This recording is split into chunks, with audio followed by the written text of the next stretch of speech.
ಪ್ರಬುದ್ಧ ಕಲ್ಯಾಣ ಕರ್ನಾಟಕ ನ್ಯೂಸ್ಗೆ ಸ್ವಾಗತ.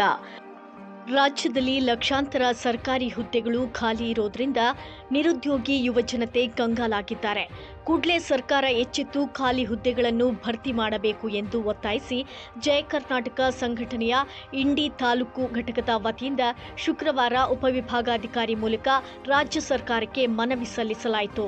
ಈ ಸಂದರ್ಭದಲ್ಲಿ ಮಾತನಾಡಿದ ಸಂಘಟನೆಯ ತಾಲೂಕು ಅಧ್ಯಕ್ಷರಾದ ಶ್ರೀ ಸುನೀಲ ಕೋಳಿ ಅವರು, ರಾಜ್ಯದಲ್ಲಿ ಸರಿಸುಮಾರು 2.58 ಲಕ್ಷಕ್ಕೂ ಹೆಚ್ಚು ಸರ್ಕಾರಿ ಹುದ್ದೆಗಳು ಖಾಲಿವೆ. ಹುದ್ದೆಗಳು ಭರ್ತಿಯಾಗದೆ ಉಳಿದಿವೆ.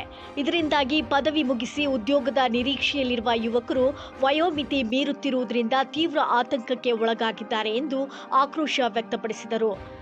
ಸರ್ಕಾರವು ಕೂಡಲೇ ವಿಶೇಷ ಅಧಿಸೂಚನೆ ಹೊರಡಿಸಿ ಪಾರದರ್ಶಕವಾಗಿ ನೇಮಕಾತಿ ಪ್ರಕ್ರಿಯೆ ಆರಂಭಿಸಬೇಕು.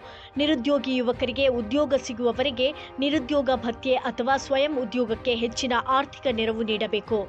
ಸಿಬ್ಬಂದಿ ಕೊರತೆಯಿಂದ ಸರ್ಕಾರಿ ಕಚೇರಿಗಳಲ್ಲಿ ಕೆಲಸಗಳು ವಿಳಂಬವಾಗುತ್ತಿದ್ದು ಸಾರ್ವಜನಿಕರಿಗೆ ತೊಂದರೆಯಾಗುತ್ತಿದೆ. ಇದನ್ನು ತಕ್ಷಣ ಸರಿಪಡಿಸಬೇಕು. ಯುವಶಕ್ತಿಯೇ ದೇಶದ ಆಸ್ತಿ. ಆದರೆ ಇಂದು ಅದೇ ಯುವಶಕ್ತಿ ಕೆಲಸವಿಲ್ಲದೆ ಬೀದಿಗೆ ಬೀಳುವಂತಾಗಿದೆ. ಸರ್ಕಾರ ಈ ಕೂಡಲೇ ನಮ್ಮ ಬೇಡಿಕೆಗಳಿಗೆ ಸ್ಪಂದಿಸದಿದ್ದರೆ ಮುಂಬರುವ ದಿನಗಳಲ್ಲಿ ರಾಜ್ಯದಾದ್ಯಂತ ಉಗ್ರ ಹೋರಾಟ ಹಮ್ಮಿಕೊಳ್ಳಲಾಗುವುದು ಎಂದು ಸುನೀಲ ಕೋಳಿ ಅವರು ಎಚ್ಚರಿಸಿದರು.